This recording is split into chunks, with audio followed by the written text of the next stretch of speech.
Hi, welcome to another episode of Carr2Carr. I'm Ramon. And hi, I'm Dana, and today we'll discuss a case out of Columbus, Ohio involving an armed burglary suspect. Upon arrival, officers observed the suspect inside the home, advised him to show his hands, and at that time, a foot chase ensued. So we'll watch the video and we'll come back and discuss.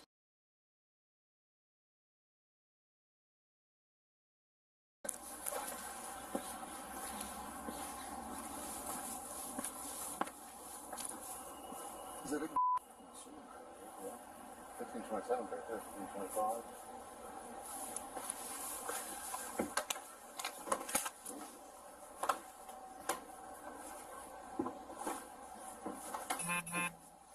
Sergeant, put your hands where I can see them.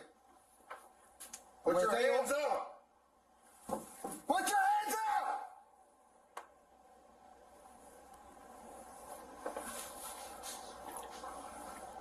$30. You got him?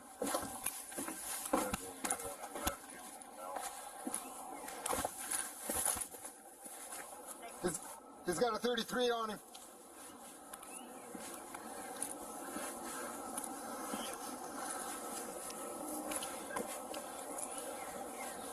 Ted 3 has got a 33.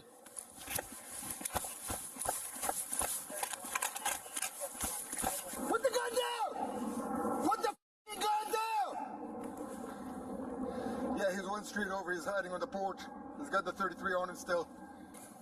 There he is! Put the gun down! Put the gun down!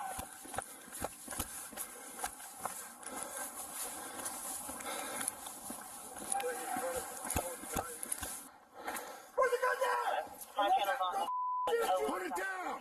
Put it down! Put it down right now! Put it down! Put the gun down! Put it down! Put it down! Put the gun down! Put it down! Put it down! Put the gun! Put the gun down! Put it down! Put it down!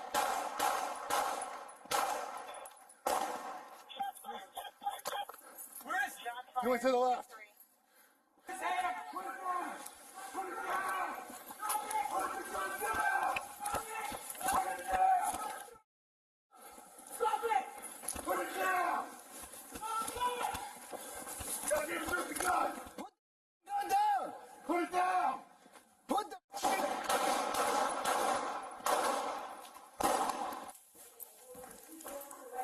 Coming out, clear. All right. One left.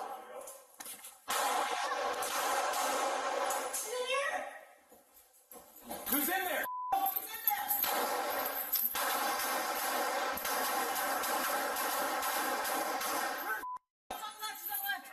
Are you hit?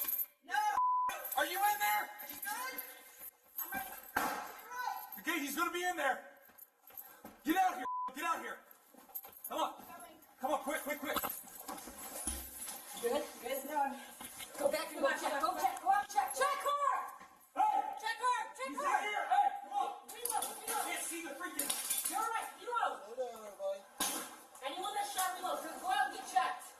You're okay. Go get checked. I'm good. He's like, reload. Get down. Get down. Get out. Get out. Ow. Ow. Ow. Ow.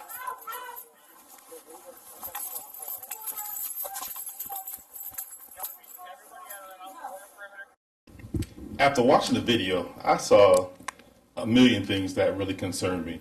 And a lot of those things stem with us potentially shooting and killing ourselves, hurting the community by indiscriminately shooting rounds.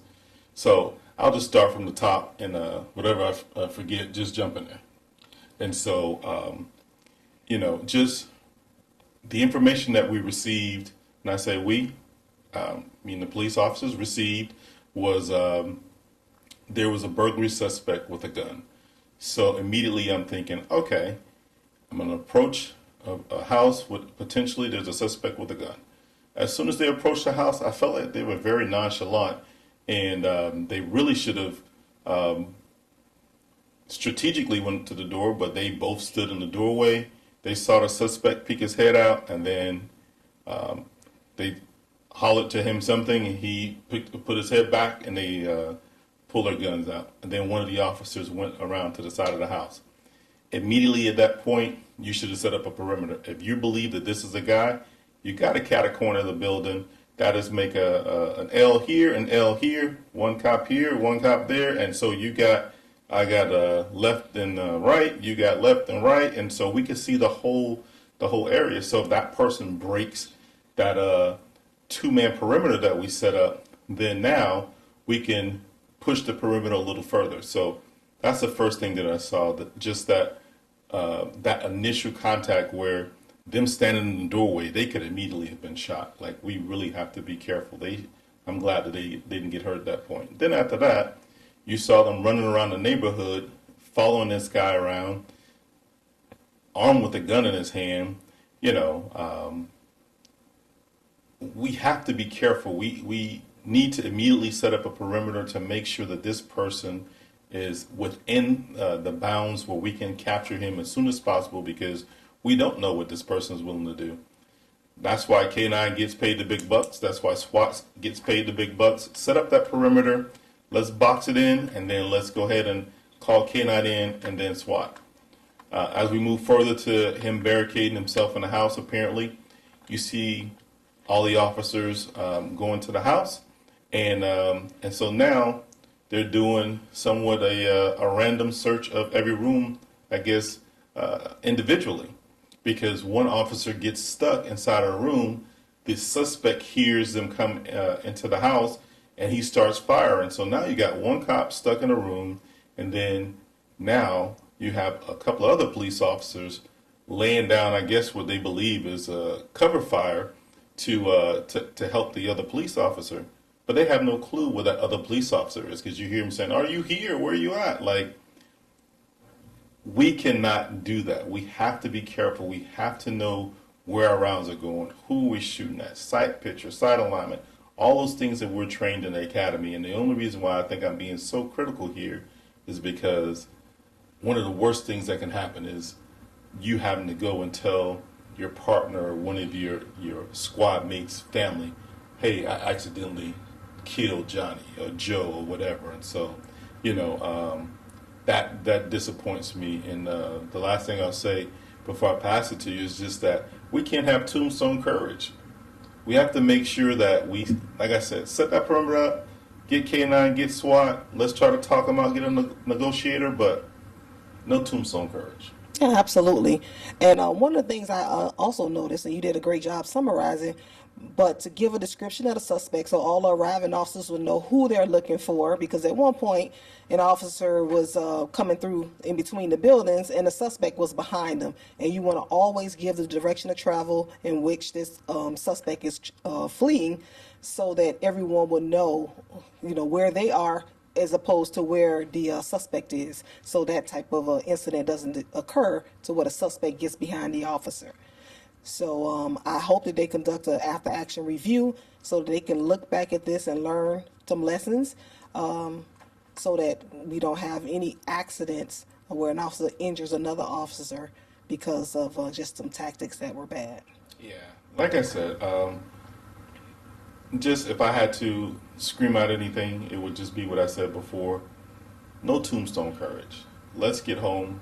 We come here to do a job to protect and serve, and we shouldn't be putting ourselves or our partner in danger just because we're using bad tactics, and those are not the tactics that we're taught. I think sometimes we get caught up in wanting to get the bad guy so much, or bad girl so much, that we lose sight of the job that we came there to do and all of the tactics that we've learned. And so I think that for the most part, we're all trained really well, and we have to make sure that we fall back on that training.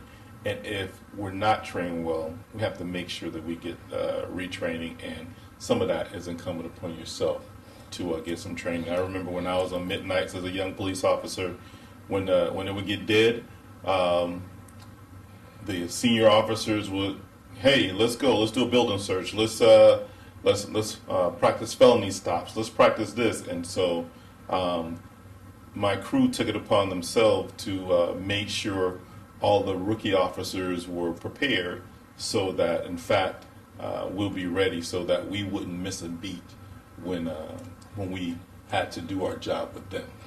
Yeah, and self-training is critical, especially in high scenario situation, high stress situation where guns are involved. Your adrenaline is automatically gonna, raise. Your heartbeat is gonna race. Your breathing is gonna get faster. That's just human, and it's not a sign of fear, but it's a sign of courage, because courage is when you're afraid and you still go. So we know everyone was courageous in this incident because everybody continued to go. But you want to train your mind so that you are able to think strategically. So you have to slow your breathing down, slow the events down, even though it's fast, so that you can be able to think in that high stress situation. So that's what I was always taught, to slow it down. And I'll tell you what really taught me to do that, believe it or not, when I was in mounted. Because when you're on that type of a horse, you have to be and that horse can buck or do whatever. But if you're afraid, then that horse feels that they have to be afraid. So I learned riding mounted to relax myself in a stressful situation. So, do you have anything else to add? Just one question. So, when you look at this from a leadership standpoint, you've served in leadership capacities for, well over a decade. What do you do as a leader when you see a situation like this, when you see your officers have a scenario where they could potentially have killed themselves or could have hurt someone else? An after action review, and if anybody needs to be retrained, definitely be retrained. One of the things that I definitely would revisit, because it was concerning the shootings, because the one in the parking lot where the suspect did not appear to threaten the officers. Yes, he's armed with a gun, but they had already been chasing him. He had not pointed the gun at them. He had not threatened them. So when they confronted him in the parking lot, he just looked at them and then he took off, and then they shot. He took off after they shot at him. Yeah, he took off after he shot at him. Yeah. But those rounds were just, out in the open and stuff and weren't accounted for. So you really could have shot an innocent person at that time when it wasn't necessarily a life-threatening, time. And then shooting through a closed door when you don't know who is on the other side of that door. You haven't checked and see if that house was unoccupied. You don't know if a homeless person could have been in that apartment, or just someone, because it looked like it was empty, so to speak.